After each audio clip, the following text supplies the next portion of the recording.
Bolsonaro responde pedido de intervenção militar com Lei de Segurança Nacional. Presidente da República destacou pena de reclusão para quem tentar impedir um dos poderes da União ou Estado. O presidente da República, Jair Bolsonaro, respondeu a um pedido por intervenção militar, citando um artigo da Lei de Segurança Nacional, que prevê punição para quem tentar impedir com o emprego de violência ou grave ameaça, qualquer dos poderes da União ou do Estado. Bolsonaro respondeu a um comentário de um seguidor do Facebook, onde ele pedia para que o presidente promovesse uma intervenção militar, via artigo 142. Escreveu ele: "Presidente, mostre que o senhor é um dos nossos", dizia o usuário. Em resposta, o presidente da República apresentou o artigo 18, da Lei de Segurança Nacional, que prevê pena de 3 a 15 anos de reclusão para quem tentar interferir em qualquer um dos poderes. Nos últimos dias, vem crescendo os pedidos nas redes sociais para que o presidente interfira no legislativo e no judiciário, principalmente devido a decisões polêmicas que favorecem o avanço da criminalidade no país. Apesar de ter negado o interesse de promover qualquer tipo de interferência, Jair Bolsonaro indicou que está atento aos anseios da sociedade, afirmando que seu governo trabalha pelo povo e que continuará assim até o fim do mandato. Para quem não entendeu, vamos à reflexão. Só nos resta parar o país, irmos para a rua em massa, e quando verem que realmente a maioria do povo está insatisfeita, as Forças Armadas terão de agir. Congresso e STF passam por cima da Constituição diariamente, e não vão deixar o presidente governar. Uma intervenção jamais será acionada por uma das 3 casas, senão será um golpe militar. Quem tem que acionar o gatilho é o povo. Artigo 1º. Não suportamos mais STF e Congresso tudo comprado, cambada de vagabundos. Mas lembre-se sempre, isso só ocorrerá se a maioria da nação realmente querer. Foi assim em 1964. Por favor, peço que assistam o vídeo a seguir.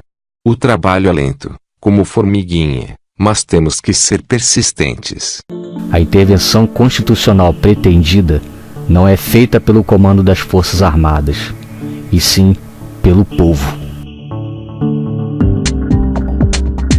Provavelmente você que agora assiste esse vídeo torceu o nariz à procura de fundamento para a referida afirmação, certo? Bem, este mecanismo, de forma bastante didática, será elucidado agora. Segundo a Constituição Federal de 1988, que a partir de agora trataremos como CF, em seu artigo 142, há 4 portas, ou podemos chamar de gatilhos, capazes de acionar as Forças Armadas. A primeira porta, pela presidência de uma das 3 casas, Legislativo, Executivo ou Judiciário. A segunda porta, em defesa da pátria, contra ataques de outras nações, pela lei, e não pelo cumprimento da CF, e pela ordem, guerra civil, desobediência civil e paralisação do país. As Forças Armadas via comando, ou seja, seus generais, são acionadas se e somente se os 2 primeiros gatilhos forem acionados, mas os 2 últimos não. E aqui está o grande erro de interpretação feito pela grande maioria. Eles nunca tomarão a iniciativa, ou não será uma intervenção, e sim um golpe militar. Haja vista que as 3 casas jamais irão acioná-las, e também por não estarmos sob ataque de outros países. Mas o elemento central de uma intervenção está no acionamento justamente das 2 últimas portas, pois somente elas são capazes de iniciar uma intervenção constitucional. Certamente essa elucidação levou você que assiste esse vídeo a outra indagação. Mas como isso na prática é feito? Bem, temos 2 motivos constitucionais em nosso favor. O primeiro é que as 3 casas estão constantemente passando por cima da lei, a CF. E o segundo, algumas regiões já estão praticamente em guerra civil. Repare que mesmo sem se dar conta, o cenário do país está a se desenhar, para o acionamento desse último gatilho. Mas para que de fato seja iniciado o processo de intervenção, é preciso rever duas situações. A primeira, unidade entre os grupos intervencionistas e adeptos da causa. Isso envolve grupos de direita, os anticomunistas e principalmente o povo de bem.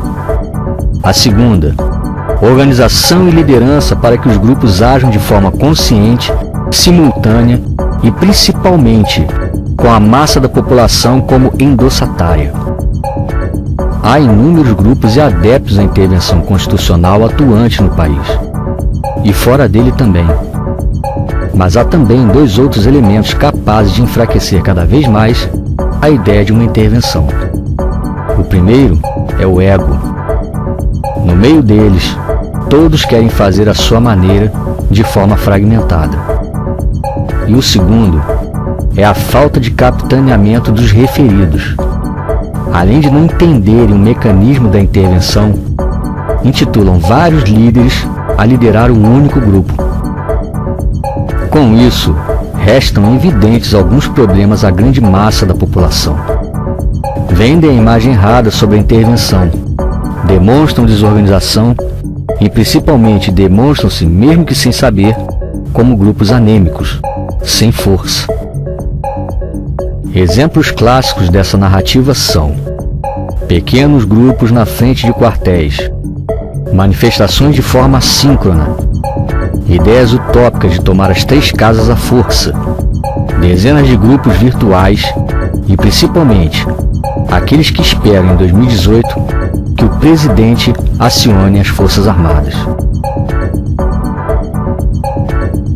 Infelizmente, a falta de cultura e a falta de esclarecimento do povo são nítidos em nosso país. E tudo o que se passou na história do período militar é distorcido, para que assim a história fictícia contada pela esquerda comuna vá de encontro aos seus próprios interesses, a de perpetuar-se à frente do comando do país. Com base nisso, a grande mídia, a maioria dos artistas pseudo-intelectuais, parte dos professores e afins, que são adeptos ao socialismo e comunismo, ou têm interesses financeiros, vendem a imagem distorcida do período militar no Brasil, que foi de 64 a 85. A forma como a Rede Globo tem narrado a história do período militar em sua minissérie é um exemplo cabal dessa afirmação. Covardemente, vendem a ideia de cerceamento da liberdade de imprensa, de maus tratos à população de bem, e principalmente de supostas torturas de presos políticos, e omitem informações sobre economia, desemprego, saúde, segurança e família. O cerceamento que houve no período militar foi acerca da grande mídia comunista.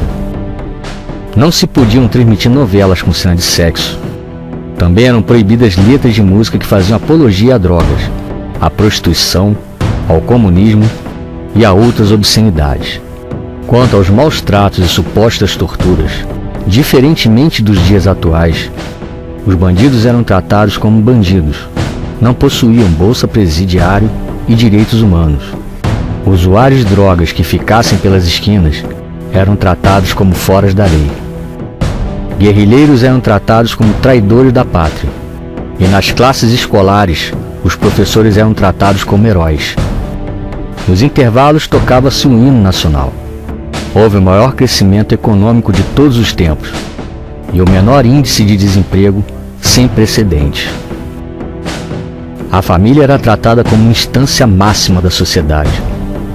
Não se ouvia falar em aborto, tampouco em divórcio. Grupos minoritários que buscam direitos especiais, eventos de sexo a céu aberto, parada gay, feministas que defecam em plena Avenida Paulista e direitos humanos que defendem bandidos, sequer cogitavam existência. No que concerne a bandidos travestidos de políticos, esses sempre existiram na história da sociedade. Mas no referido período, o sujeito que fosse pego na prática de qualquer crime político Não havia STF para protegê-lo. A lei era cumprida. Nunca houve golpe militar. O que houve de fato foi um clamor de milhares de vozes. Vozes do povo.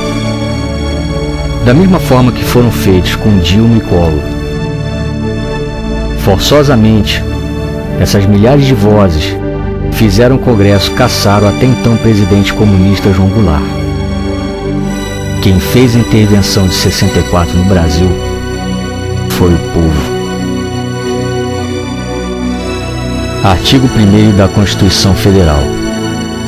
Todo poder emana do povo.